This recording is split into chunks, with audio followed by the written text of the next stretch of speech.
Thanks for stopping by, darling. Oh, the question of the day, is the American dream dead? I don't know.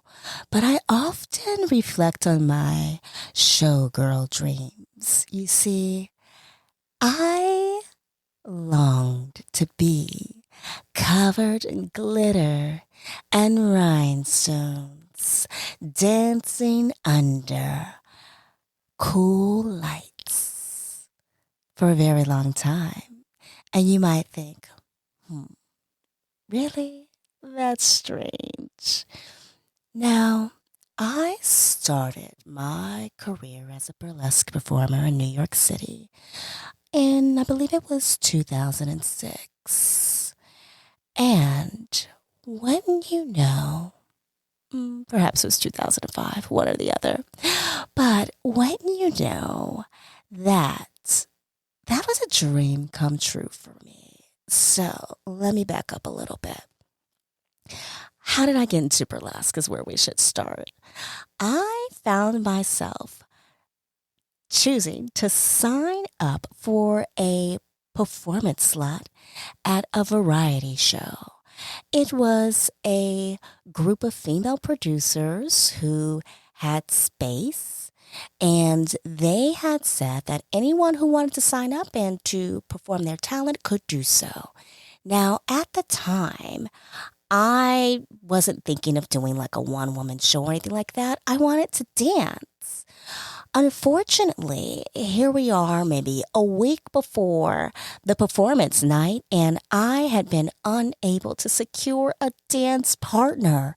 I think I had talked one of my guy friends into dancing with me, but for some reason, it just fell apart. And so I decided I was not going to give up my spot, but I was going to use an audience member as my dance partner. And so I created a dance routine, and on the night of the show, I chose an audience member at random and I danced around them. People laughed, people clapped. It was, if I can say, a success. And afterwards, one of the producers came up to me and said, I didn't know you were a burlesque performer. And I said, oh, is that what I just did? You see, I didn't have an inkling either. Now, mind you, before this, I had gone to famous New York City burlesque venues and I'd seen burlesque shows. I remember watching Joe Boobs on stage at the Bowery Poetry Club. And I'd been pretty bored by burlesque previously, but when I saw her, I thought, she's different. She's fun and she's got talents. Now, mind you, I had seen some of the best burlesque performers in New York City of that time, but I just wasn't really into what they were selling. But Joe, I thought she had just the right amount of comedy and class. Now, prior to all this, I, being a high school senior, found myself in night school because I'd failed my junior year English class. I'd received a D the first time I'd ever received such a low grade, and the option was to either make it up in night school or repeat a year or something ridiculous. And there was no way I was going to stay at that school any longer than I needed to. And so off to night school I went, and one of the assignments was to write an essay. I got to choose my own topic, and I chose Josephine Baker. Yes, the chanteuse in the banana skirts. Oh my goodness. I remember reading about her. Now, to be fair, I had pretty much run out of time when it came to writing this essay, and so I did skim her book quite a bit. But I really enjoyed reading about her life. And I wrote the paper. I don't really remember the grade on the essay, but I remember how impressed I was because here was a woman who'd grown up in the racist South, had somehow managed to get herself cast in a stage show, and she decided she was going to set herself apart by being just a little wilder, a little bit more of a scene stiller, and really shine bright when it came to being on stage with those other girls.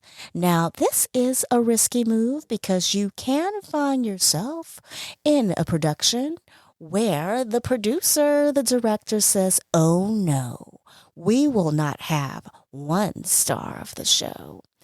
And so, anyway, audiences loved her, and off to France she went. And she was able to make a name for herself in Grand Paris. Racism of the South, be gone. Josephine Baker was a star in France. Now, I later learned to find out that she had also done more than just take off her clothes. Josephine trained to be an actress, and she'd also trained to be a singer. She wanted to be taken seriously as an artist. She managed to become mother to about 12 children from different backgrounds. That wasn't from spreading her legs, darling. She adopted. She also worked as a spy and informant for the French government. And she played a major role in getting valuable information during World War II. Josephine, I salute you, and you, my dear, inspired me. But even before I learned of Josephine Baker and her amazing feats, I remember being 15 years old, perusing the newspaper. Because back then, darling, if you wanted a job, that's what you did. You didn't go on your smartphone. You didn't click an app. You didn't go on the world wide world. You opened the newspaper. And I remember looking at the job listings, desperately searching for any job that a 15-year-old girl could do. Because you see, at 15, you had to have special permission from your parents to work. And I wanted to work so I can get the hell out of that house.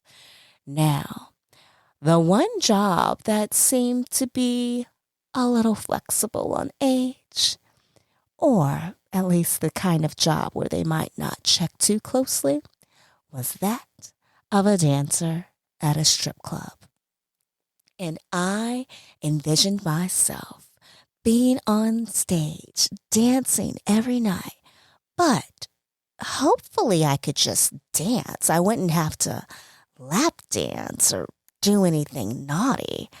I could just move side to side, sway and tease, and enjoy being me. Oh, as I think back on this, I think, how bizarre and how naive. And here we are, fast forward.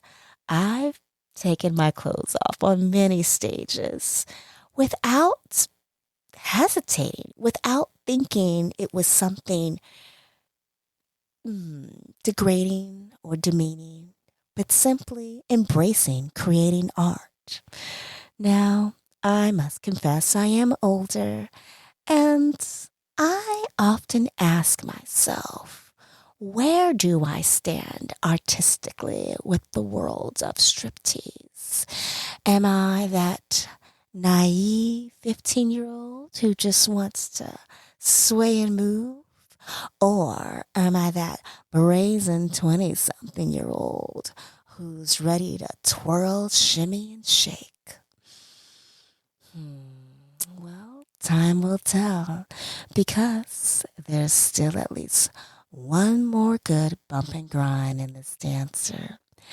And so, my friends, I want to know from you, was there a dream that you held as a youth that later came true, but in hindsight, you realized you were a bit naive about? Let me know. Send me a chat